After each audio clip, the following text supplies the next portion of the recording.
Mataram pasca Panembahan Senopati V, gemar berburu, dijuluki secara anumerta Panembahan Seda Ingkrapiak. Kerajaan Mataram pasca Panembahan Senopati dipimpin Prabu Hanyakrawati telah mengalami 2 kali pemberontakan. Dan percobaan pemberontakan itu sama-sama dilakukan oleh kakaknya sendiri. Hal itu membuat Prabu Hanyakrawati harus mengambil sikap lebih tegas lagi. Dalam sebuah kesempatan menurut sejumlah kisah, raja yang kelak disebut Panembahan Seda Ingkrapiak kemudian menyampaikan pidato yang sangat keras.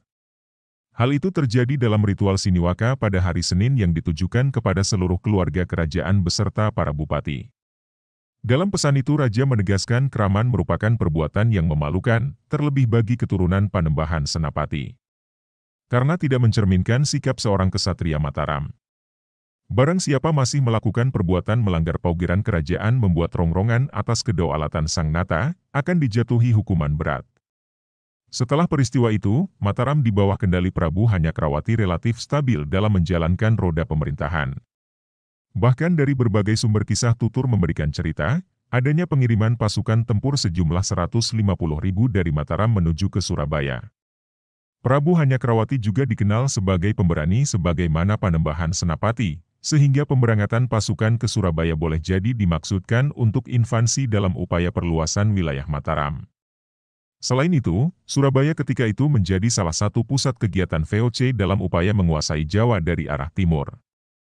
Secara rinci memang tidak ada kisah yang menceritakan seberapa lama ekspedisi militer itu berlangsung. Namun penggalan-penggalan cerita tutur banyak mengungkapkan keberhasilan Mataram dalam menguasai wilayah timur berjalan lancar tanpa ada pergolakan perlawanan yang berarti. Bahkan sebelum mencapai Surabaya, Gresik terlebih dahulu ditaklukkan dalam waktu singkat, bukan hanya pusat kota yang kemudian dibumi hanguskan. Namun termasuk juga benteng-benteng dan perkantoran perwakilan VOC diluluhlantakan dengan tanah oleh pasukan tempur Mataram Raya. Bukan hanya itu, di bawah Panglima Perang Martalaya, Mataram pun menggempur Lamongan. Hal ini merupakan strategi Mataram untuk melumpuhkan Surabaya dengan menguasai daerah-daerah yang mengelilingi kota itu terlebih dahulu, sebelum menusuk ke jantung kota. Prabu Hanyakrawati selain memiliki watak perwira dan ahli dalam strategi sebagaimana ayahnya, dia juga memiliki kebiasaan berburu. Selain itu, sebagai seorang raja, dia memiliki selera tinggi terutama dalam menata lingkungan istana kota gede, yang belum begitu sempurna sepeninggalan Panembahan Senapati. Berbagai bangunan yang menjadi peninggalan Prabu Hanyakrawati diantaranya prabayeksa istana tempat tinggal raja.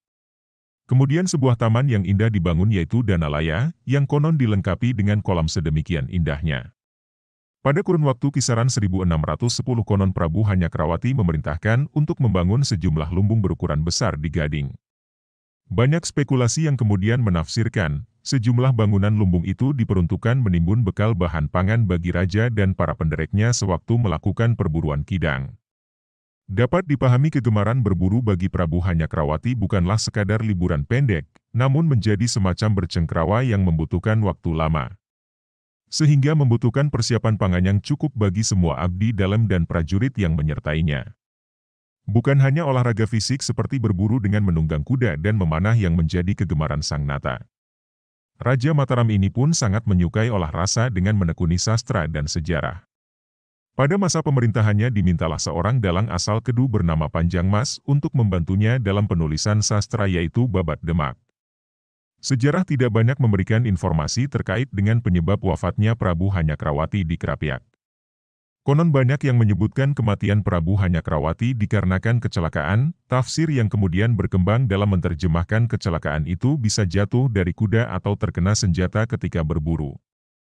Tidak ada data yang dapat dijadikan data otentik terkait dengan wafatnya Sang Nata. Hanya saja fakta historis kemudian menyebutkan Baginda Raja Mataram wafat di Krapiak. Sehingga secara anumerta dalam sejarah bahkan dalam sejumlah babat disebut sebagai Panembahan Seda Ingkrapiak. Habis, ditulis, Teguh.